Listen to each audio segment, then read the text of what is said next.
I go પણ he goes આવું કેમ? મિત્રો, અંગ્રેજી શીખતી વખતે આ એક પ્રશ્ન મગજમાં અચૂક આવે જ છે, રાઈટ? આપણે આરામથી બોલી દઈએ છીએ કે આઈ ગો, પણ જેવી કોઈ ત્રીજી વ્યક્તિની વાત આવે એટલે તરત જ તે હી ગોઝ કેમ થઈ જાય છે? સ્પોકન ઇંગ્લિશમાં આ સૌથી સામાન્ય પણ સૌથી વધારે કન્ફ્યુઝ કરનારો સવાલ છે. પણ ડોન્ટ વરી, આજના આ સેશનમાં આપણે આ મૂંઝવણને હંમેશા માટે દૂર કરી દઈશું. જ્ઞાન વૃક્ષના 90 દિવસના સ્પોકન ઇંગ્લિશ કોર્સના ડે 16માં સૌનું હાર્દિક સ્વાગત છે. આજે આપણે અંગ્રેજી ભાષાના સૌથી પાયાના અને રોજબરોજના જીવનમાં સૌથી વધુ વપરાતા કાળની શરૂઆત કરવા જઈ રહ્યા છીએ. યસ, આ છે સિમ્પલ પ્રેઝન્ટ ટેન્સ, એટલે કે સાદો વર્તમાનકાળ. સીધી વાત કરું તો આ કાળ સમજ્યા વગર અસ્ખલિત અંગ્રેજી બોલવું લગભગ અશક્ય છે. તો આજના એક્સપ્લેનરની રૂપરેખા ફટાફટ જોઈ લઈએ. આપણે શીખીશું when to use it, the formula, the master rule, સ્પેલિંગના નિયમો, લિસન એન્ડ રિપીટ એક્સરસાઇઝ અને છેલ્લે ડેલી ચેલેન્જ. ચાલો જરાય સમય બગાડ્યા વગર શરૂ કરીએ. સૌથી પહેલો અને મહત્વનો મુદ્દો, વાસ્તવિક જીવનમાં આ કાળનો ઉપયોગ ક્યારે કરવો, એટલે કે વેન ટુ યુઝ ઇટ. જો જ્યારે પણ આપણે આ 3 પ્રકારની વાતો અંગ્રેજીમાં કરવી હોય ને, ત્યારે સિમ્પલ પ્રેઝન્ટ ટેન્સ એટલે કે સાદો વર્તમાનકાળ જ વપરાય છે.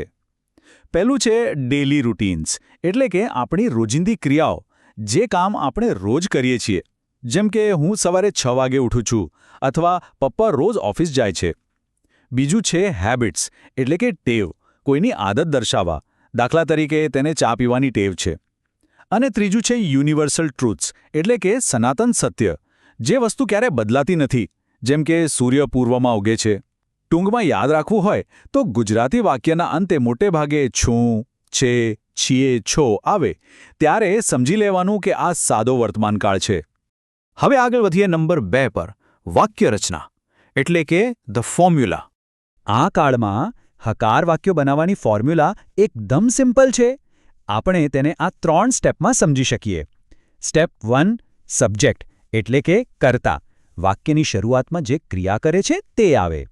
સ્ટેપ 2, V1 અથવા V1ની પાછળ S કે ES, એટલે કે ક્રિયાપદનું મૂળ રૂપ અથવા S કે ES વાળું રૂપ. અને સ્ટેપ 3, ઓબ્જેક્ટ, એટલે કે કર્મ અને અન્ય શબ્દો. હવે અહીં સૌથી મોટો કોયડો એ છે કે સ્ટેપ 2માં ક્રિયાપદની પાછળ પેલો S કે ES ક્યારે લગાવવો અને ક્યારે નહીં લગાવવો. સાચું કહું ને તો આ એક નાનકડો અક્ષર અંગ્રેજી શીખનારાઓને સૌથી વધુ હેરાન કરે છે, પણ હવે નહીં કરે. અને એના માટે જ આપણે જોવા જઈ રહ્યા છીએ નંબર 3, ધ માસ્ટર રૂલ. આ નિયમ સૌથી પાવરફુલ છે.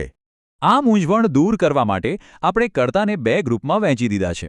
ગ્રુપ એમાં આવશે આઈ, વી, યુ, ધે અને બહુવચન નામ. આ ગ્રુપ એ સાથે હંમેશા માત્ર V1 એટલે કે ક્રિયાપદનું મૂળ રૂપ જ વપરાશે. કોઈ S કે ES અહીં ભૂલથી પણ નહીં લાગે. જ્યારે ગ્રુપ બીમાં આવશે હી, શી, ઇટ અથવા કોઈ એકવચન નામ, એટલે કે ત્રીજો પુરુષ એકવચન. આ ગ્રુપ બી સાથે ફરજિયાત ક્રિયાપદની પાછળ S કે ES લગાવવો જ પડશે. આ છે આપણો માસ્ટર રૂલ. ચાલો આ તફાવતને એકદમ પ્રેક્ટિકલ ઉદાહરણથી સમજીએ. જ્યારે હું મારી વાત કરું ત્યારે હું કહીશ આઈ ડ્રિંક ટી એવરી ડે, એટલે કે હું દરરોજ ચા પીઉં છું. અહીં આઈ એ ગ્રુપ એમાં છે, એટલે માત્ર મૂળ રૂપ ડ્રિંક આવ્યું. પણ જો કોઈ ત્રીજી વ્યક્તિની વાત કરીએ, ધારો કે કોઈ ભાઈની વાત કરીએ, તો શું કહીશું? હી ડ્રિંક્સ ટી એવરી ડે. જો અહીં મેજિક, હી એ ગ્રુપ બીમાં છે, એટલે ડ્રિંકની પાછળ S લાગી ગયો અને ડ્રિંક્સ થઈ ગયું. બીજું એક સરસ ઉદાહરણ જોઈએ. વી વોશ આર કાર, એટલે કે અમે અમારી કાર ધોઈએ છીએ. અહીં વી બહુવચન છે, એટલે ગ્રુપ એનો નિયમ લાગ્યો અને માત્ર વોશ આવ્યું.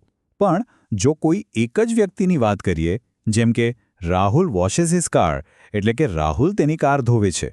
હવે રાહુલ એકવચન નામ છે, એટલે ગ્રુપ બી મુજબ ક્રિયાપદમાં ફેરફાર થઈને વોશેસ બોલાશે. છે ને એકદમ ક્રિસ્ટલ ક્લિયર? હવે મનમાં એક પ્રશ્ન ચોક્કસ થતો હશે, અને એના માટે આપણે જઈએ છીએ નંબર 4 પર, સ્પેલિંગના નિયમો, સ્પેલિંગ રૂલ્સ. પ્રશ્ન એ થાય કે ગ્રુપ બી સાથે ક્યારે ફક્ત S લગાવો અને ક્યારે ES.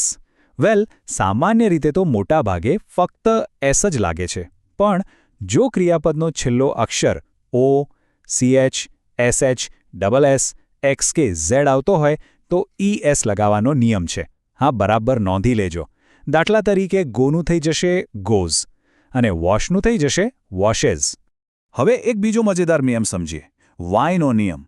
જો ક્રિયાપદના અંતે વાય આવતો હોય અને તેની બરાબર આગળ કોઈ વ્યંજન એટલે કે કોન્સોનન્ટ હોય તો વાય કાઢી નાખવાનો અને IES લગાવી દેવાનો. જેમ કે ક્રાયનું થાય છે ક્રાઇઝ. પણ જો વાયની આગળ સ્વર એટલે કે વાઉલ હોય તો વાય નથી કાઢવાનો, માત્ર પાછળ એસ જ લગાવવાનો છે. જેમ કે પ્લેનું થાય છે પ્લીઝ. આ નિયમો આપણે અગાઉ શીખેલા બહુવચનના નિયમો જેવા જ છે, એટલે યાદ રાખવા સાવ સહેલા છે. હવે આપું છું એક જબરદસ્ત પ્રોટિપ. વાક્ય સાદા વર્તમાનકાળનું છે એ ઝડપથી કેવી રીતે ઓળખી કાઢવું? તો અમુક સમય દર્શાવતા ખાસ શબ્દો છે જેને આપણે ટાઈમ ઇન્ડિકેટર્સ કહીએ છીએ. આ શબ્દો જો વાક્યમાં દેખાય તો સમજી જવું કે આ સિમ્પલ પ્રેઝન્ટ ટેન્સ છે. જેમ કે ડેઇલી અથવા એવરીડે એટલે કે દરરોજ, ઓલવેઝ એટલે હંમેશા, ઓફન એટલે અવારનવાર, સમટાઇમ્સ એટલે ક્યારેક, યુઝ્યુઅલી એટલે સામાન્ય રીતે, અને એવરી સન્ડે કે એવરી મંથ જેવા શબ્દો. આ શબ્દો સાદા વર્તમાનકાળની પાક્કી ઓળખ છે.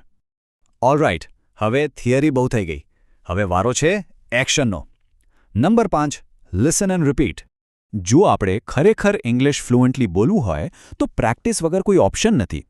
આપણે ઇંગ્લિશ ગુજરાતી ઇંગ્લિશ મેથડથી પ્રેક્ટિસ કરીશું. હું વાક્ય અંગ્રેજીમાં બોલીશ, તેનો અર્થ ગુજરાતીમાં સમજાવીશ અને પછી તમારે મારી સાથે મોટેથી પ્રેક્ટિસ કરવાની છે. Ready? I wake up at 6 AM. હું સવારે 6 વાગે ઉઠું છું. હવે મોટેથી બોલીએ. I wake up at 6 AM. Very good. Next sentence. I brush my teeth. હું મારા દાંત સાફ કરું છું. ચાલો રિપીટ કરીએ. I brush my teeth. પછી છે આઈ ટેક અ બાથ. હું સ્નાન કરું છું. ચાલો એક સાથે બોલીએ. I take a bath. Excellent. આગળ વધીએ. આઈ ડ્રિંક ટી. હું ચા પીઉં છું. રિપીટ કરીએ. આઈ ડ્રિંક ટી.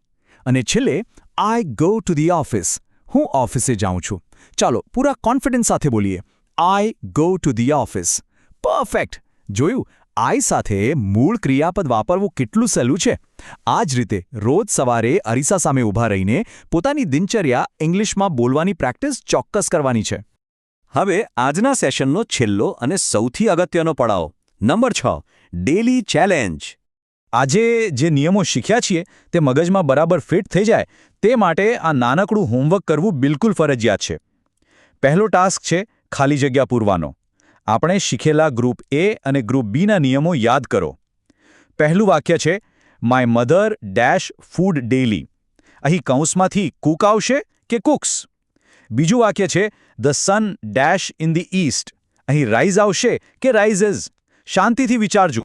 અને આ રહ્યો તમારો બીજો ટાસ્ક. આ ગુજરાતી વાક્યનું અંગ્રેજીમાં ભાષાંતર કરવાનું છે. અમે રોજ મંદિરે જઈએ છીએ. હિન્ટ આપી દઉં, અમે એટલે વી અને જવું એટલે ગો. હવે સાચો નિયમ લગાવીને આખું વાક્ય બનાવો. આ બંને ટાસ્કના સાચા જવાબો નીચે કમેન્ટ્સમાં અચૂક લખજો. આનાથી ખબર પડશે કે આજનું લેસન કેટલું પાવરફુલ રહ્યું. તો મિત્રો, સાદો વર્તમાનકાળ એ કોઈ મોટી ઝંઝાળ નથી. બસ આ માત્ર એસ અને ESનો એક નાનકડો ખેલ છે. શું આ એક નાનકડો નિયમ સમજવાથી અંગ્રેજી પ્રત્યેનો ડર હંમેશા માટે દૂર થઈ શકે છે? એબ્સોલ્યુટલી. આ એક્સપ્લેનર વારંવાર જુઓ, નિયમો પાકા કરો અને ડેઇલી લાઈફમાં પ્રેક્ટિસ કરતા રહો. જવાબો કમેન્ટમાં લખવાનું અને આપણા આ જ્ઞાન વૃક્ષ પ્લેટફોર્મને સબસ્ક્રાઇબ કરવાનું જરાય ચૂકતા નહીં. આપણે ફરી મળીશું એક નવા અને ઇન્ટરેસ્ટિંગ એક્સપ્લેનર સાથે. ત્યાં સુધી keep learning and keep practising.